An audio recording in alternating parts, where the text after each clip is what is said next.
এই পোকাটি যদি কানে ঢুকে যায় তাহলে জীবনযাপন দুর্বিষহ করে ফেলবে। এবং এটি কি যেটি আমাদের অনেক অসুস্থ করে ফেলতে পারে? কিংবা আপনি কি জানেন পানিতে বসবাসকারী কোনো মাছও আপনাকে ভয়ানক শক দিতে পারে? আজকের ভিডিওতে আপনারা এমনই কিছু প্রাণীর সঙ্গে পরিচিত হতে চলেছেন যাদের থেকে যতটা সম্ভব দূরত্ব বজায় রাখাটাই আমাদের জন্য মঙ্গলজনক।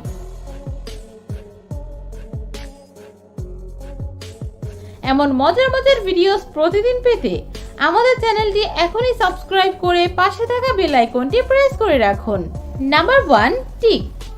সর্বপ্রথম আমরা এমন একটি পোকার ব্যাপারে আলোচনা করব যেটি ইদানিং সামাজিক যোগাযোগ মাধ্যমে প্রচুর ভাইরাল হচ্ছে।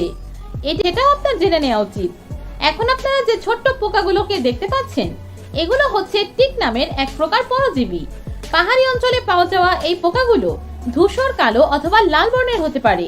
এগুলো মানুষের ত্বকের সঙ্গে লেগে ত্বক থেকে রক্ত চুষে বের করতে থাকে, বা বলতে পারেন এরা যতক্ষণ লেগে থাকবে ততক্ষণ এরা এদের কাজ করতে থাকবে। সোশ্যাল মিডিয়াতে এতগুলো টিক পোকাকে একসাথে লেগে থাকতে দেখা যায়, কিন্তু এটি একদম সত্যি নয়। এরা ত্বকে লেগে থাকে ঠিকই, কিন্তু সংখ্যায় অনেক কম। তবে যদি এগুলো আপনার ত্বকে লেগে যায় তাহলে ইন্টারনেটের ভিডিও দেখে নিজে নিজে এগুলোকে বের না করে ডাক্তারের শরণাপন্ন হওয়াটাই ভালো। আর যারা পাহাড়ি অঞ্চলে বসবাস করছেন তারা এদের থেকে যতটুকু সম্ভব সাবধানে থাকবেন। Number 2, warm. চোখের মধ্যে আপনারা যে ছোট্ট সুতার মতো একটি প্রাণী দেখতে পাচ্ছেন এগুলোকে ওয়ার্ম বলে। কল্পনা করে দেখুন এগুলো আপনার চোখে জন্ম নিয়েছে এবং এগুলো আপনার চোখ থেকে বের হচ্ছে, তখন আপনার কেমন লাগবে? আসলে মাঝে মধ্যে যখন আমরা মশা বা মাছির সংস্পর্শে এসে ইনফেক্টেড হয়ে যাই তখন এরকম সুতার মতো চিকন ওয়ার্ম তৈরি হতে পারে। এমন অবস্থায় কোনো ভালো ডাক্তারের কাছে গিয়ে ওয়ার্মগুলোকে বের করাটাই হচ্ছে বেস্ট অপশন। নাম্বার 3, ইয়ারওয়ার্ম। কখনো কি ছোটবেলায় আপনার কানের মধ্যে কোনো পোকা ঢুকেছিল? সচরাচর এমনটা হলে আমরা ডাক্তারের কাছে গিয়ে সেই পোকাটি বের করিয়ে ফেলি, কিন্তু এমন কিছু পোকা আছে যেগুলো কানে ঢুকলে সেগুলো আপনার কতটা ক্ষতি করবে সেটি কেবল সেই পোকাগুলোই ভালো জানে। এই মহিলাটির কানের ভেতরে অনেকদিন ধরে কোনো পোকা ঘুরে বেড়াচ্ছিল। এ কারণে সে সেই গ্রামেরই একজন এক্সপার্টকে তার কান দেখায়। সেই এক্সপার্ট মহিলাটিকে চেয়ারে বসিয়ে তার যে কানে সমস্যা হচ্ছে সেই কানে একটি বীজ রেখে সেটির উপর সরিষার তেল ঢালা শুরু করে। এরপরে দেখা যায় যেই পোকাটি মহিলাটিকে উত্তপ্ত করত সেই পোকাটি মহিলাটির কান থেকে বেরিয়ে এসেছে। যদিও আমরা কখনোই এরকম ট্রিটমেন্ট সাপোর্ট করি না, কিন্তু এরপরেও যদি আপনার মনে হয় এমন কিছু আপনার কানে ঢুকে গিয়েছে তাহলে সঙ্গে সঙ্গে ডাক্তারের শরণাপন্ন হবেন, না হলে পরিস্থিতি আরো বেগতিক হতে পারে। নাম্বার 4, ইলেকট্রিক ইল। মাছ দেখেনি এরকম মানুষ হয়তো হারিকেন দিয়েও খুঁজে পাওয়া যাবে না, এবং অনেকে তো বড়শি দিয়ে মাছ ধরারও শখ রাখে। কিন্তু এখন আপনারা যে মাছটি দেখতে চলেছেন এরকম মাছ কোনো জলাশয়ে দেখলে ভুলেও সেগুলোকে ধরবেন না, না হলে সেই মাছগুলো যে কি পরিমাণ শক দেবে সেটি তো মাছ নিজেই নির্ধারণ করবে। আপনি হয়তো ভাবতে পারেন আমি কেমন আজগুবি কথা বলছি, কিন্তু আমি যাই বলছি একদম সত্যি বলছি। ইলেকট্রিক ইল নামের এই মাছগুলো জন্মগতভাবে শক দিতে সক্ষম। এদের বডিতে ইলেকট্রোলাইট সেল থাকে যেগুলো বিদ্যুৎ উৎপাদন করতে পারে। এত কারেন্ট যে আপনার অন্তরাত্মা কেঁপে উঠবে।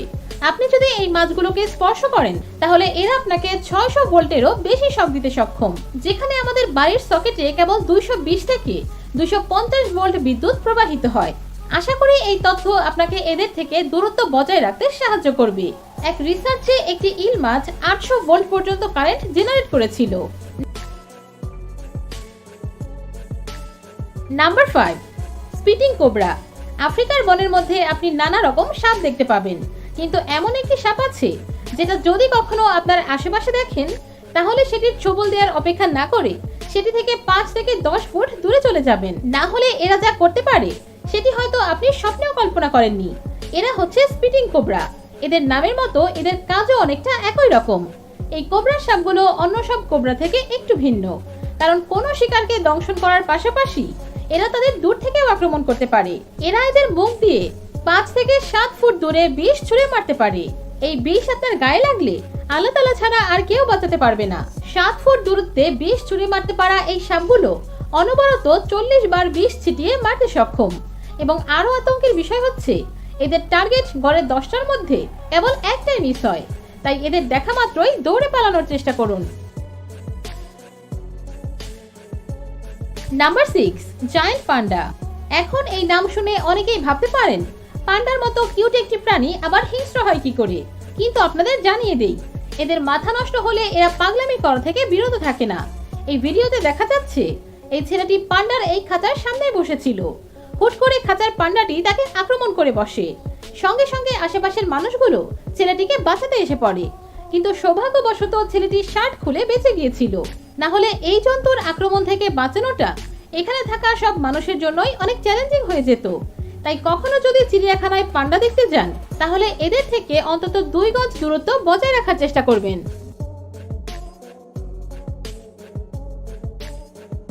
নাম্বার 7, ভারতের ভোজপুরের শাহপুর দিয়ারেতে গত বছরের এপ্রিলে একটি হাতি প্রচন্ড উৎপাত করে। হাতিটি 3টি ভিন্ন ভিন্ন গ্রাম ঘুরে ঘুরে তাণ্ডব চালিয়েছিল। এজন্য হাতিটি এর সামনে আসা সব জিনিসই ভেঙে ফেলেছিল।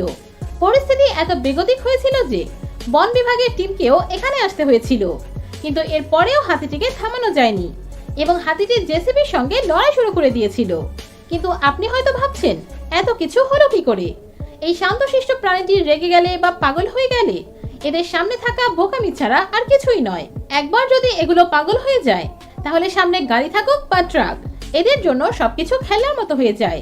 এজন্য সবসময় মনে রাখবেন, কোনো পাগল হাতির কাছে যাওয়া মানে নিজের মৃত্যু ডেকে আনা।